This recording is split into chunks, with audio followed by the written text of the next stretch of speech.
যুক্তরাষ্ট্রে ভয়াবহ তুষারঝড়ের কারণে ৭টি অঙ্গরাজ্যে জরুরি অবস্থা জারি করা হয়েছে। এতে দেশটির ৩০টি অঙ্গরাজ্যের ৬ কোটির বেশি মানুষ দুর্যোগে পড়েছেন বলে জানিয়েছেন কর্মকর্তারা।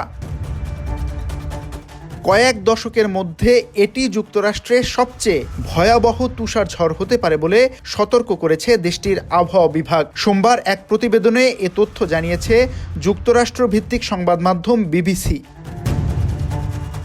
তুষারের কারণে অনেক স্থানে তাপমাত্রা রেকর্ড মাত্রায় কমে গেছে। এ কারণে ২,০০০-এরও বেশি ফ্লাইট বিলম্বিত হয়েছে এবং আরও কমপক্ষে ১,৫০০ ফ্লাইট বাতিল করা হয়েছে। সোমবার ওয়াশিংটনে ভারী তুষারপাতের পূর্বাভাস দেয়া হয়েছে।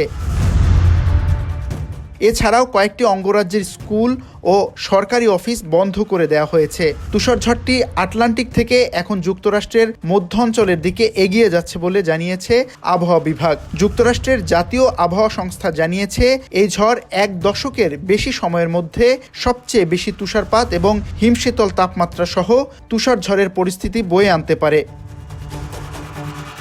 যুক্তরাষ্ট্রের ন্যাশনাল ওয়েদার সার্ভিসের উদ্ধৃতি দিয়ে আন্তর্জাতিক বিভিন্ন গণমাধ্যম জানিয়েছে ঝড়টি যুক্তরাষ্ট্রের মাঝামাঝি থেকে শুরু হয়েছে এবং আগামী কয়েকদিনের মধ্যে পূর্ব দিকে অগ্রসর হবে।